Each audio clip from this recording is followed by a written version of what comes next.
Last but not least, we come to a project which it integrates cutting edge technology with mediums of sound, light and movement. So we have artist Ed Devane, who you may recognise from the plastics exhibition at the Science Gallery. And we also have Jerry Horgan and Dr. Deirdre Coban as well.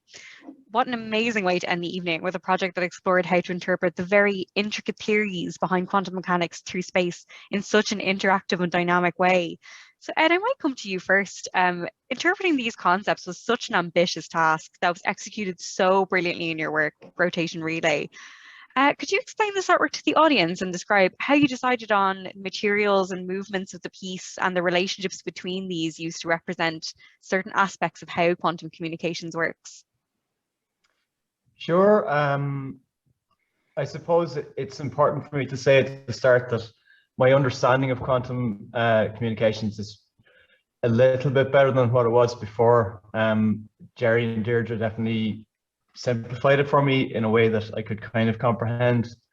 I suppose for me, it's kind of hard to grasp the complexity of it. And in trying to understand their research, I compared it to my own experience in using technology in making art, and tried to find a way that I could kind of interpret it and process it through my practice. So I looked at a couple of things specifically. I suppose the actual laser communication side of what they do, I could immediately think of a way of interpreting that.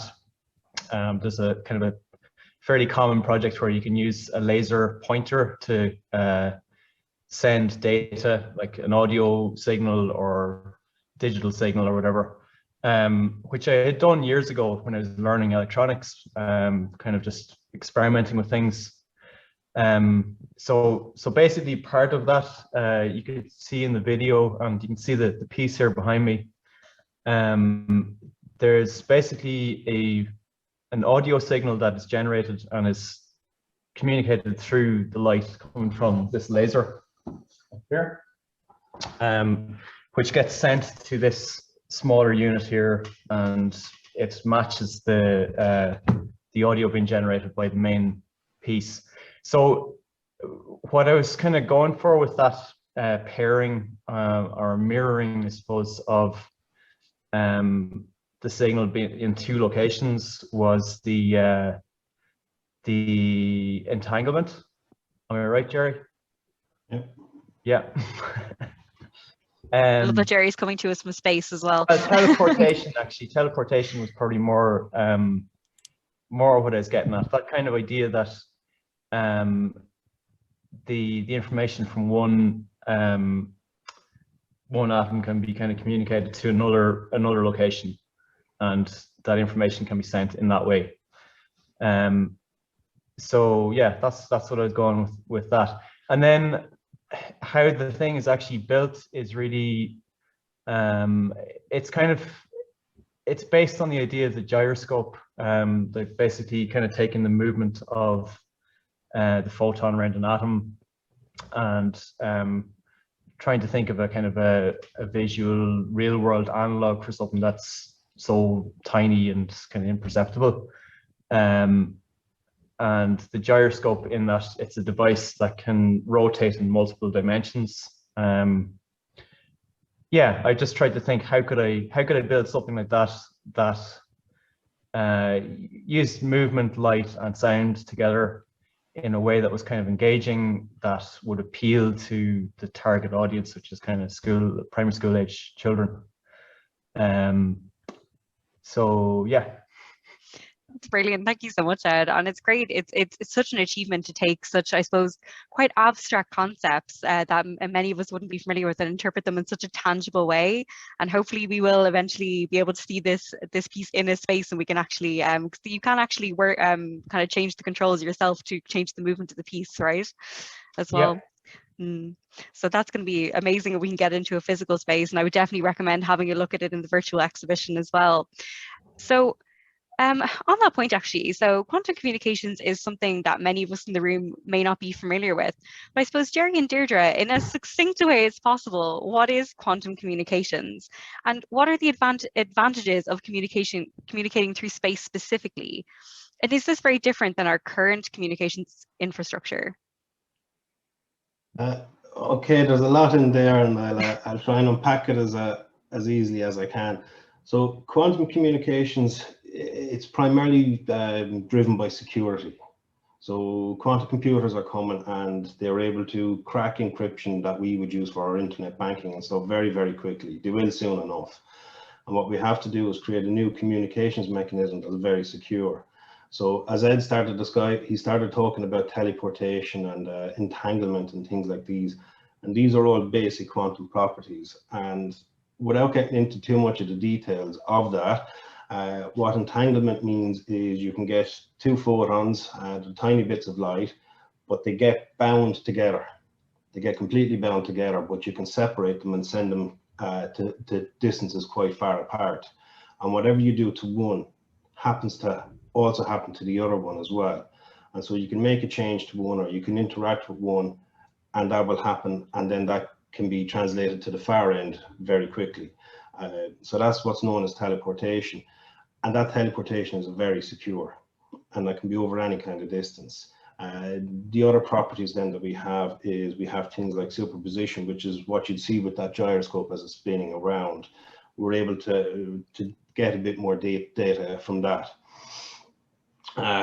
So that's maybe a little bit hard. The reason for doing it via space is the fiber optics. So it's all light-based. What we're doing, fiber optics are light-based as well, but fiber optic is still actually slow, believe it or not. And it's actually much quicker for us to go up into space, travel across through space and come back down. So actually about twice as fast. So that's the reason why we want to do it through space. So it's faster and more secure is ultimately is the very short answer. Okay, so that's the advantages there. And Deirdre, did you have anything to add there in terms of how quantum communication works and the concepts in, I suppose, interpreted in Ed's piece? Sure. I was just going to say it'll be kind of a hybrid system. We'll also continue to use the fiber-based in and around cities. There'll be a classical network as well, and then they'll also use communication via the satellites. And I mean, this is driven in Europe and in China and also across the US. It's all around the world. Everybody's pushing for a quantum internet, which will bring all these security advantages that Jerry talked about. And they expect that this will happen by about 2030. So it's not too far away. That's absolutely brilliant. So what I might go back to Ed then, just I suppose superposition, teleportation, and entanglement are only kind of some of the concepts that are represented in this work. So Ed, I know you use sound and engineering quite a lot in your work, and then Jerry and Deirdre, you're also both from very technical backgrounds. So I feel this team gelled so well together because of kind of all of you do come from technical backgrounds. So I was wondering, as a team, how did this collaboration play into each of your strengths? So I might start with Ed.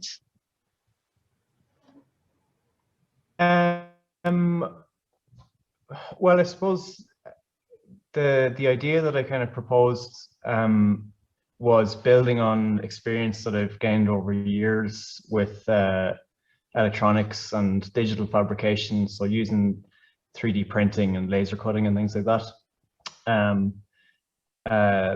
Circuit board manufacture, like all these things that I've been using in my practice over years and adding to my repertoire of abilities. I suppose this piece kind of encapsulates a lot of those skills that I've built up, which kind of makes it pretty tricky to build. Really, like this, it wasn't an easy piece to make, and I'm happy that it actually works, which is always satisfying. But yeah, I suppose in that you know, it's got a sonic component that had to be programmed with C code using an Arduino. You know, like I just wasn't able to do that maybe 5 years ago. So that's, yeah, I suppose whenever I get a commission, I try to push myself to learn new skills and to kind of improve the ones that I have. So that's definitely the case with this. That's amazing. It's great to hear that. It's amazing to hear that kind of these are skills you've kind of built up recently and that you were able to use them in this piece. Deirdre, I might come to you next, I suppose, in terms of how the collaboration played into your strengths as a researcher.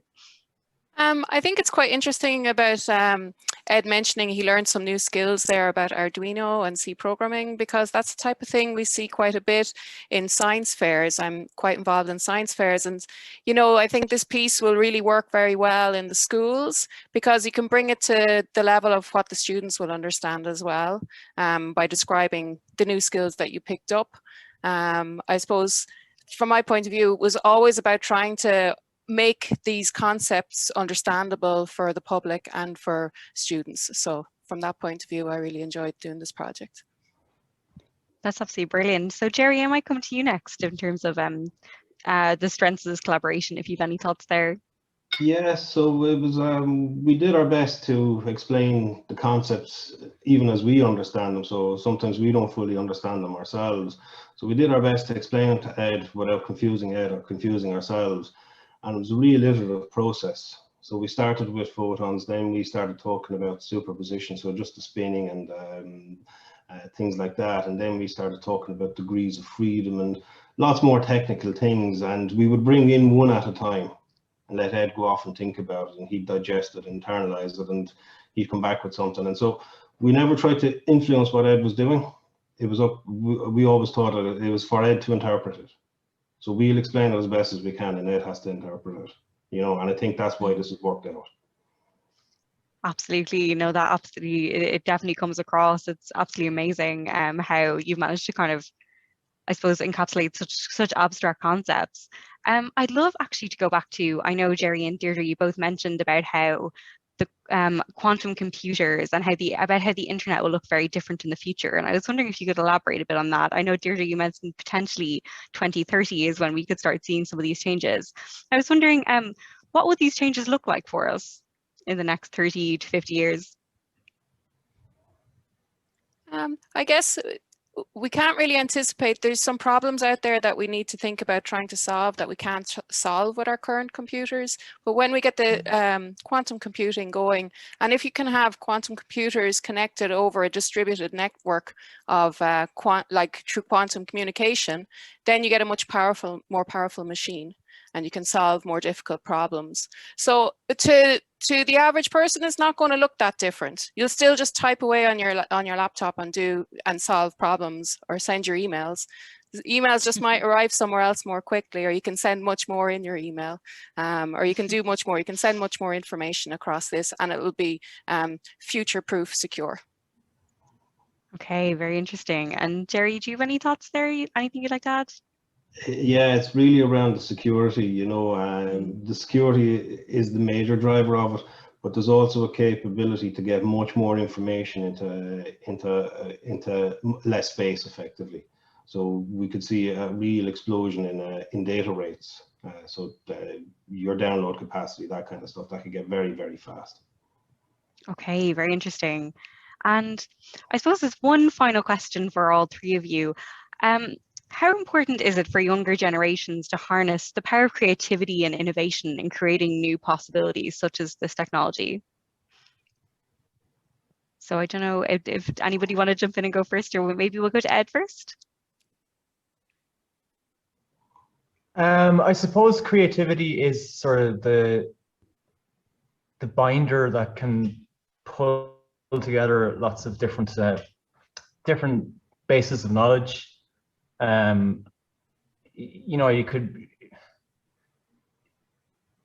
to be able to combine different things in your mind is the ability to create, to take influences from different areas and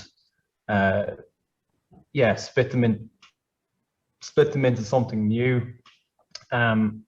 It's an amazingly important skill to learn, and I think children are kind of innately creative. It maybe gets learned out of them in school more so than encouraged. So, yeah, it's a hard thing to quantify, to teach in itself.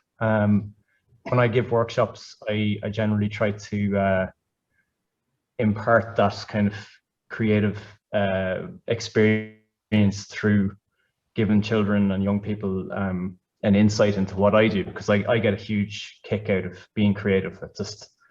It fulfills my soul to do what I do. So yeah, I just try to share that as much as I can. So that's absolutely wonderful message. Thank you so much, Ed. And Deirdre, we might go to you next then. Sure. Well, I can just see that the piece that Ed's created, I would never have come up with myself. I think it's brilliant, and it just shows that if you just put physicists or scientists together, maybe we're not accessing that aspect of our brain as much, the creative side. And I think collaborations like this are hugely important, especially because it gives an opportunity to explain your research in an accessible way to everybody. That's brilliant. Thank you so much. And Jerry, you might go to you last then. What do you think about harnessing the power of creativity and innovation? Yeah, so just to echo Deirdre's last point there, you know, it's a great way to explain something that's really abstract or something you can't see. But the other side of it though is, like, I grew up at Star Trek and Star Wars and all these things that are just so out there that they're not possible, but they kind of are, you know, and it's that creativity that these children will have. They're going to come along and they're going to make these things that they just thought were out of this world and were completely impossible.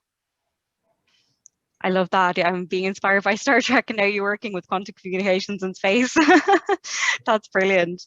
That's absolutely fantastic. We're unfortunately out of time, but I just want to thank you all so much for being here, and thank you for a really interesting discussion. And the piece is absolutely phenomenal. I would recommend everybody to go into the virtual exhibition and to check it out again.